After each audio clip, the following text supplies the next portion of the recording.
Sir और नीचे द्विघात समीकरण, द्विघात समीकरण जिसे क्वाड्रेटिक इक्वेशन कहते हैं सर। इसका एक मूल व्यापक होता है, मूल रूप बोलिए या फिर इसी को कहते हैं व्यापक रूप या फिर इसी को कहते हैं संरचना। संरचना ax square plus bx plus c is equal to 0। ठीक है, द्विघात समीकरण या फिर द्विघात समीकरण का व्यापक रूप कहिए या फिर द्विघात समीकरण का संरचना कहिए, जो भी कहना है आप कह सकते हैं। इसका एक स्ट्रक्चर होती है ax square plus bx plus c। सबसे बड़ी मुद्दा है कि बराबर में हमेशा क्या होगा, इसका 0 होगा। क्या होगा, 0 होगा। अगर 0 नहीं हो तो हो जाएगा द्विघात बहुपद हो जाएगा। क्या हो जाएगा, द्विघात बहुपद हो जाएगा। मूल रूप, व्यापक रूप, संरचना, यानी इसका मतलब यह है कि x स्क्वायर के आगे में जो भी कुछ है वो किसका वैल्यू होगा, a जो वैल्यू होगा वो किसका वैल्यू होगा, मूल रूप। यहाँ आपको एक चीज देखनी है कि ये ax square plus bx plus c is equal to 0 है। अगर x स्क्वायर की बात करें, अगर x का वैल्यू पूछा जाए, किसका वैल्यू पूछा जाए, x का वैल्यू, इसका मतलब यह है कि जो x होगा x के बराबर में क्या होगा, a होगा। इसका मतलब यह है कि जो x होगा वो a का गुणनफल है कि नहीं, a का गुणनफल कौन है जी, x स्क्वायर है। इसका मतलब यह है कि जो भी वैल्यू होगा x के आसपास में वो किसका वैल्यू होगा, a का वैल्यू होगा। तो a का वैल्यू किसके गुणनफल होगा सर, x स्क्वायर का गुणांक। गुणांक में कोई भी डिजिट हो सकता है, 1 2 3 4 5 कुछ भी, बटे के रूप में, पाई के रूप में, या फिर माइनस के रूप में, या फिर हो सकता है कि और भी अलग कोई मान हो, कोई दिक्कत नहीं, p k q कुछ भी, तो वो किसका मान होगा, a का। यानी x स्क्वायर का गुणांक जो भी मान होगा वो a का होगा। उसी प्रकार b का अगर बात करें, मतलब बात करें, तो जो x है, x का गुणांक ही क्या कहलाएगा, b का वैल्यू कहलाएगा। और अचर पद c क्या है सर, अचर पद आप लोग सबको जानते हैं, यानी इसमें कोई पद नहीं है, कोई चर नहीं है। इस पद में क्या है, कोई चर नहीं है।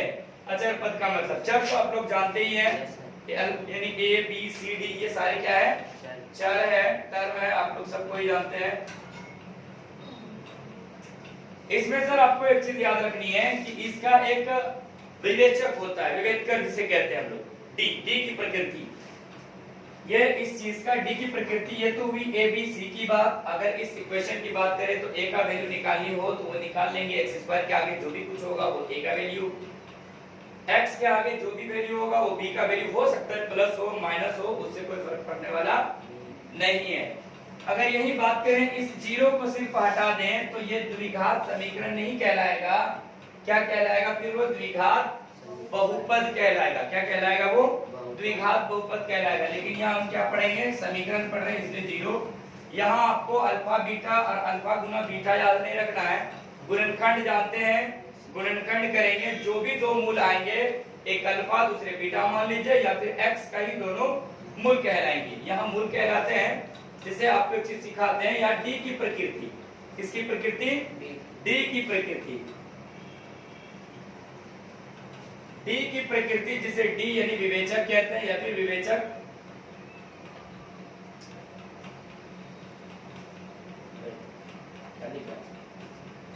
विवेचक या फिर इसी को कहते हैं विवेककर, विवेककर। ठीक है, जिसे हम d कहते हैं। और d बराबर सूत्र होता है b स्क्वायर माइनस 4ac। अब यहाँ d का वैल्यू जो भी निकालना, विवेचक निकालना है, तो वो b स्क्वायर माइनस 4ac, यानी b के जगह पे जो भी कुछ मान होगा उसको रख लेंगे। अच्छा, a का मान जो भी कुछ होगा वो रख लेंगे 4 के साथ, और c का भी। आपको यहाँ एक चीज देखनी है कि इसका जो प्रकृति होता है, यहाँ d का 3 गुण होता है, 3 तरह के मान होते हैं d का, एक प्लस वाला और एक 0 होता है और एक माइनस वाला होता है। d की प्रकृति 3 तरह के होते हैं सर। ये जो d है, d का वैल्यू अगर 0 से क्या हो, बड़ा हो, d का वैल्यू 0 से क्या हो, बड़ा हो, तो मूल क्या होते हैं इसको आप लोग को कोई बता सकते हैं? मूल समान होंगे। मूल क्या होंगे? नहीं सॉरी, बड़े हैं तो अलग अलग होंगे, अलग अलग अलग अलग बोलिए, या फिर बड़ा छोटा हो सकता है। और इसकी जो मतलब जो विवेचक होगी, डी की प्रकृति होगी, वो कैसी होगी? वास्तविक होगी। इस प्रकार की होगी, वास्तविक होगी, यानी पॉजिटिव मान होगी। और डी की प्रकृति अगर डी बराबर क्या हो? 0, तो इसका जो मूल होंगे वो समान होंगे। मूल क्या होंगे? समान होंगे। जो भी मान आएंगे गुणनखंड करने के बाद वो दोनों मान एक जैसा ही आएगा। जैसे द्विघात बहुपद में क्या होंगे? अल्फा और बीटा का मान, तो अल्फा का मान और बीटा का मान दोनों समान आएगा, तो दोनों माइनस में, दोनों रूट में, या फिर दोनों प्लस में, यही हो सकता है ना, तो वो होंगे। तो ये भी क्या कहलाता है? वास्तविक कहलाता है। क्या कहलाता है? वास्तविक। इससे सवाल पूछा जाता है। डी की प्रकृति एक और होती है, ऊपर वाला मीटर है, या फिर डी की प्रकृति बगल में ही लिख लेते हैं, डी से छोटा, डी से छोटा। अब डी का वैल्यू, इसका मतलब ये है कि अगर 0 से वैल्यू डी का क्या हो? छोटा हो, या फिर इसको ऐसे लिख सकते हैं सर, डी रहेगा उल्टा करेंगे ऐसे ना, इसका मतलब ये हुआ कि 0 बड़ा होगा और डी का वैल्यू क्या होगा? छोटा होगा। तो इसका भी जो मूल होंगे सर, मूल जो है क्या होंगे इसका? ये ऋणात्मक होंगे। क्या होंगे? ऋणात्मक होंगे। क्या होंगे? ऋणात्मक। और ये कैसा होगा? काल्पनिक होगा। यहां तक समझते हैं आप लोग?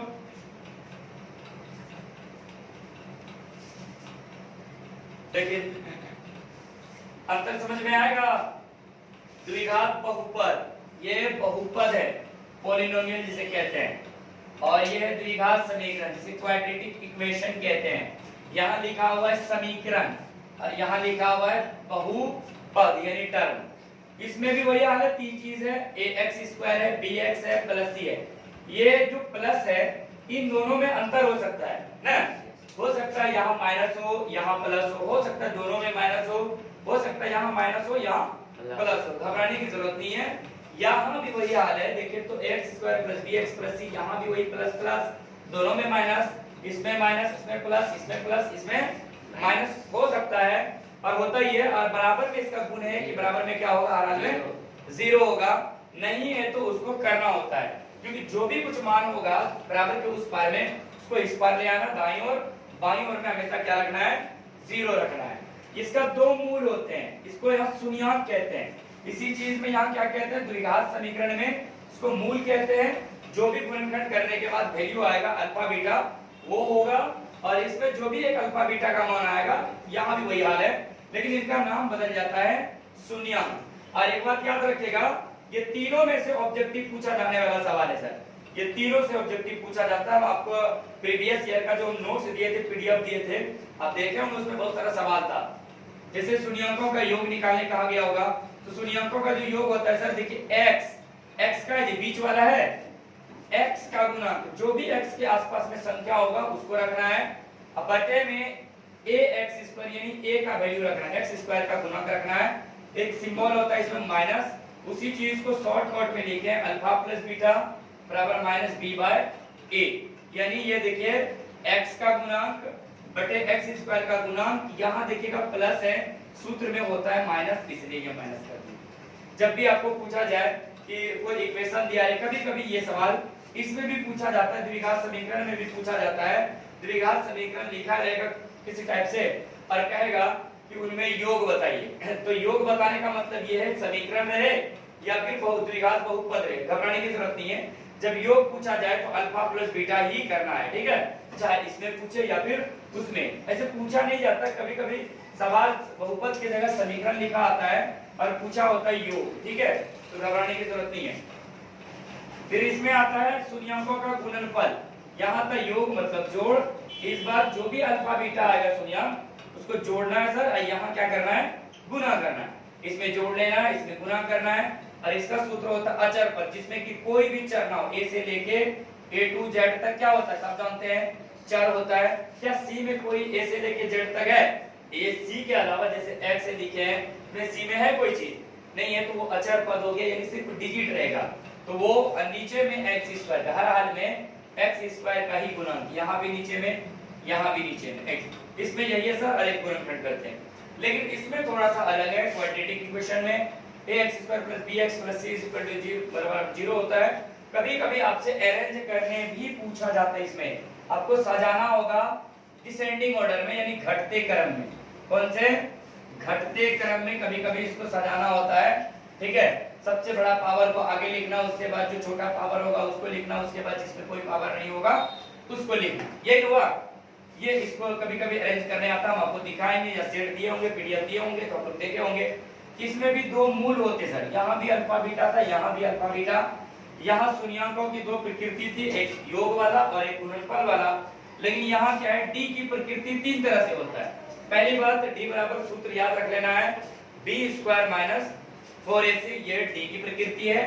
डी की प्रकृति तीन तरह का, अगर डी का वैल्यू प्लस में आ जाए, यानी 0 से बड़ा हो प्लस वाला हो, 0 से बड़ा तो प्लस वाला ही होता है ना, यानी डी की प्रकृति जब 0 से बड़ा डी का मान आ जाए, जैसे 1 आ जाए या फिर 0.001 ही क्यों ना आ जाए, घबराने की जरूरत नहीं है। क्यों? क्योंकि वो प्लस में है। तो ये डी की प्रकृति जब पॉजिटिव आ जाए, 0 से बड़ा आ जाए, तो इनके जो अल्फा बीटा का मान आएगा, ये सुनिए, जो मूल आएंगे बड़ा छोटा होगा। हो सकता है एक हो तो दूसरा 2 हो सकता है, एक 3 है तो दूसरा 4 हो सकता है, मतलब कभी समान नहीं होगा, और ये वास्तविक कहलाता है, वास्तव में आता है। अच्छा, उसके बाद डी का वैल्यू अगर 0 आ जाए, क्या आ जाए? 0 आ जाए, यानी 0 के बराबर आ जाए, तो इसका मूल्य समान होगा। अगर डी का वैल्यू, ये अल्फा और बीटा का मान दोनों समान आएगा, अगर अल्फा का मान 1 आया है तो बीटा का भी मान कितना होगा? 1 ही होगा। अगर बीटा का मान 3 आया तो अल्फा का भी मान 3 ही होगा। ये इसका प्रकृति है, ये भी वास्तविक होते सर। और एक ये है डी बराबर, डी से यानी बड़ा मान होता है 0, या फिर 0 से यूं कहिए छोटा मान, या इसको शॉर्ट कट में कह सकते हैं ऋणात्मक मान। जब भी कोई मान ऋणात्मक आ जाए, याद रखिए वो कौन सा मान होता है? काल्पनिक कहिए या फिर आभासी कहिए। आपसे कई बार सवाल में पूछा गया, आप सेट देखे होंगे, इसका एक चीज और है सर, द्विघात समीकरण सूत्र। द्विघात समीकरण सूत्र, इसको याद रखिएगा। माइनस, देखिए x का गुणन, x स्क्वायर मतलब जो लिखे x का गुणन, यहाँ देखिए x का गुणन क्या है? b, उसके आगे माइनस लगाए, प्लस माइनस ये d स्क्वायर, यहाँ d इसके जगह पे रख सकते हैं, शॉर्टकट में इसको क्या बोल सकते हैं? d, क्योंकि देखिए जो d बराबर हम लिखे हुए b स्क्वायर माइनस 4ac, वही चीज रखे हैं। नीचे में 2 और x स्क्वायर के गुणन से भाग लगाना है। इसको हल करने के बाद हमेशा आपको 2 मान आएंगे x का। जिस तरह आप गुणनखंड करके मान निकालेंगे अल्फा बीटा, या इस सूत्र से भी वही मान आएगा।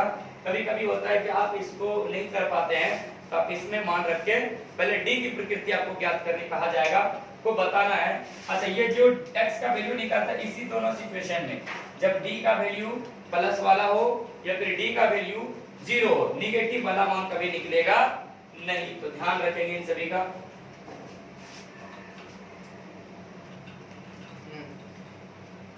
कर पाएंगे मल्टीप्लाई? हो जाएगा। अच्छा, आपको बताएं, ये मल्टीप्लाई करने से जब आपको ऑब्जेक्टिव में पूछा जाए कि आपको बताना है क्या ये द्विघात समीकरण है या नहीं है, तो कैसे करेंगे? बड़ा तो नहीं बनाने जाएंगे, हल करने नहीं जाएंगे, एक बार हल करके दिखाते हैं आपको, एक बार शॉर्ट इसको बताते हैं, ठीक है। शॉर्ट याद रखिएगा, जब 2 नंबर में कुछ हल करने तब तो खैर हल करना ही है। जब ऑब्जेक्टिव पूछे तो आपको देखना है कौन द्विघात है, कौन रैखिक है, कौन त्रिघात है, कौन चतुर्थघात है, इसी प्रकार ना वो ट्रिक बताइए। चलिए, आपको ये पहले जानते हैं, ये सबको हल करेंगे। इसको हल करना है तो a प्लस बी का ये कौन सा स्क्वायर है? होल स्क्वायर है। a प्लस बी का होल स्क्वायर है, तो आप जानते हैं इसको डायरेक्ट हल कर दें। a square plus 2 into x into 1, इसको डायरेक्ट लिख सकते थे, एक बार लिख रहे हैं b स्क्वायर, कोई दिक्कत? बराबर इनको इससे गुना कीजिए 2x, और ये एक गुना 6 हो जाएगा। देखिए, तो ये x स्क्वायर हो जाएगा, 2 गुना x 2x प्लस 1। एक काम करते हैं, 2x को इधर ले आते हैं, माइनस 2x और माइनस 6 को इसमें ले आते हैं, माइनस प्लस 6 हो जाएगा। उस बार में क्या बचा? 0 बचा। अब क्या करें कि x स्क्वायर को पहले लिख लेते हैं, इसके अलावा तो है नहीं। अब ये 2x प्लस में 2x माइनस में ये कट गया, क्या बचा? 6 1 7 बराबर 0। अच्छा, ये बताइए, आपको वहां चरों पे पावर देखना है, सबसे बड़ा कौन है? 2 आया, सबसे बड़ा 2 आया, इसका मतलब ये द्विघात है। जो भी है द्विघात बहुपद पूछे, द्विघात समीकरण पूछे, नहीं शॉर्टकट नहीं हुआ सर, ये लॉन्ग हुआ। ठीक है, ये द्विघात समीकरण है, पता तो चल गया। लेकिन जब इसका शॉर्टकट देखें, इसको मिटाएं, देखिए आपको शॉर्टकट करने के लिए पूरे को गुना नहीं करना है सर, याद रखिएगा।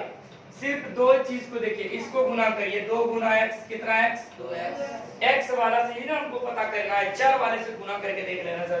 अच्छा यहाँ देखिए, इस x है, यहाँ x पे पावर 2 करेंगे तो ये x स्क्वायर हो जाएगा। अब बताइए सबसे दोनों में से सबसे बड़ा पावर कौन है, 2 है, सबसे बड़ा पावर 2 है, इसका मतलब ये क्या हो गया, द्विघात समीकरण हो गया। आपको टर्म देखना ही नहीं सर, ये क्या है ये क्या, उससे मतलब नहीं है, x को देखना है, उस पे चर देखना है ना, चर वाले को देखना है सबसे बड़ा, उसकी बात करें उसकी। देखिए इसको मल्टीप्लाई करें, शॉर्टकट में देखें इसको, ये देखिए सबसे बड़ा पावर कितना है, यहाँ 2 है। अगर इस 2 को x से गुना कर भी दे या ना भी करे तो कोई फर्क पड़ेगा, वो तो x पे पावर वही रहेगा ना। तो सबसे बड़ा पावर कौन हो गया, 2 हो गया। यहाँ 1 है तो ये भी कौन सा है, द्विघात समीकरण है। नेक्स्ट नंबर देखिए आगे, चेक कर लेते हैं। थर्ड नंबर का सवाल करें इसी तरह से शॉर्टकट में, x minus 2 into x plus 1 बराबर x minus 1 into x plus 3। और इधर 4 नंबर सवाल देख लेते हैं इसी का, x minus 3 into 2x plus 1 बराबर x इंटू एक्स प्लस 5। ये सवाल है, इसको भी चेक करना है, शॉर्टकट में करते सर। आप जरा ये बताइए, इन दोनों को अगर गुना करें तो x पे पावर कितना हो जाएगा, और किसी को गुना करेंगे तो x स्क्वायर x क्यूब आने वाला है, इस बार में नहीं ना। अब यहाँ देखिए इन दोनों को भी गुना करेंगे तो क्या आएगा, इसका मतलब है दोनों में x स्क्वायर कट जाएगा, तो क्या बचा, सिर्फ x न बचा जी, सिर्फ क्या बचा, x बचा। तो सिर्फ जो सबसे बड़ा पावर 2 था वो तो कट गया, तो कौन बचा, x बचा। तो ये कौन हो गया, रैखिक ना हो गया, इसका मतलब ये द्विघात बहुपद नहीं है। कौन सा बहुपद है जी, ये रैखिक है, कोई दिक्कत नहीं।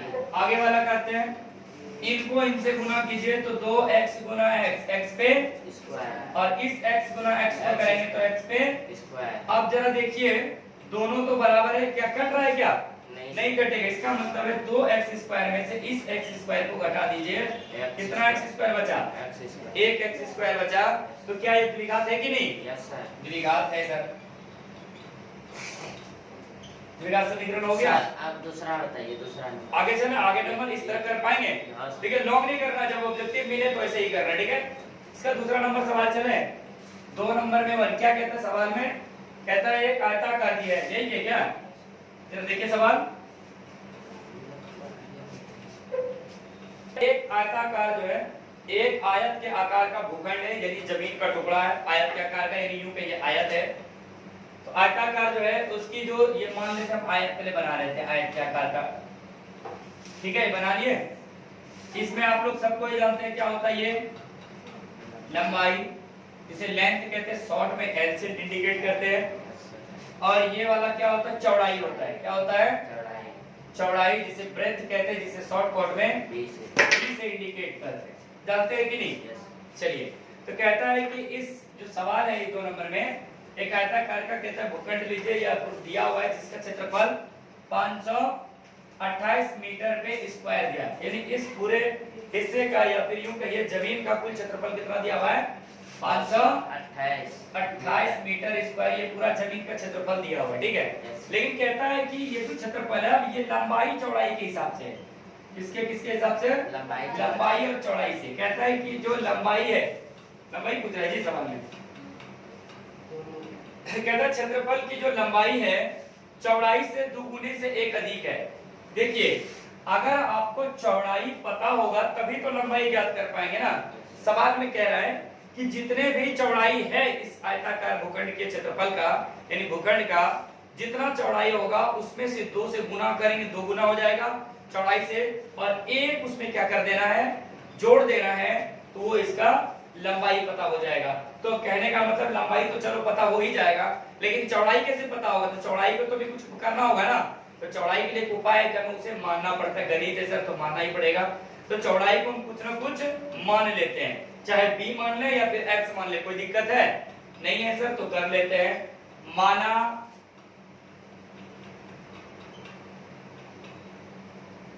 आयताकार भूखंड का चौड़ाई, चौड़ाई क्या मान लिया हम, x मीटर है या x है, कोई दिक्कत, चौड़ाई तो पता हो गया, मान लिया फिक्स करके ये कि x हो गया। अब लंबाई तो आसान हो जाएगा, कहता है जो भी चौड़ाई है उसका 2 गुना करेंगे और उनमें से एक क्या कर देना है, जोड़ देना है, वो लंबाई निकल जाएगा। तथा आयताकार भूखंड का क्या लिखेंगे इस बार, लंबाई, लंबाई, लंबाई का मतलब l, जो कहता है जो चौड़ाई है, ये चौड़ाई x है, उसका कितना गुना करना है सर, 2 गुना कर दिए। कहता है 2 गुने से 1 अधिक है, तो 1 अधिक है तो अधिक के लिए हम तीसरा चैप्टर में बताए थे जोड़ना होता है। अब इसको मल्टीप्लाई करें तो ये हो जाएगा 2x प्लस 1, 2x प्लस 1, चौड़ाई हो गया, लंबाई भी हो गया। अब प्रश्न से चलते हैं सर, सवाल में जो कह रहा है उसको देखते हैं। प्रश्न से कहता है कि आयताकार भूखंड का क्षेत्रफल, आयताकार भूखंड का क्षेत्रफल दिया हुआ है, आयताकार भूखंड का क्षेत्रफल कितना दिया हुआ है, 528 मीटर पे स्क्वायर। अच्छा ये बताए, आयत का तो क्षेत्रफल आप लोगों को पता ही होगा, क्या होता है, लंबाई गुना चौड़ाई, लेंथ इनटू ब्रेथ होता है, सब कोई जानते हैं, लंबाई गुना चौड़ाई। हम लिख भी दे क्या, चलिए सर लिख देते एक बार, लंबाई गुना चौड़ाई सर, हाँ ठीक है, ठीक है, 528 लिख देते, मीटर स्क्वायर रखते हैं। जरा बताइए अब यहाँ हमारे पास जो लंबाई है सर उसका मान कितना आया हुआ है, 2x प्लस 1 मल्टीप्लाई करेंगे, इसका वैल्यू क्या है, x बराबर 5 to 8, कोई दिक्कत, एक बार इसको और मल्टीप्लाई कर लेते सर, x से इसको गुना करेंगे तो ये हो जाएगा 2x स्क्वायर प्लस x अब 528 तो इस पर ले आइए, माइनस 528 उस पर क्या बचा सर प्लस 1 में होगा, कहाँ x के जगह प्लस 1 सर, ये x को 1 से गुना करेंगे तो 1 नहीं लिखते सर, ठीक है, x से लिखना पड़ता है, ये लिखिए। अब इसका गुणनखंड करते हैं,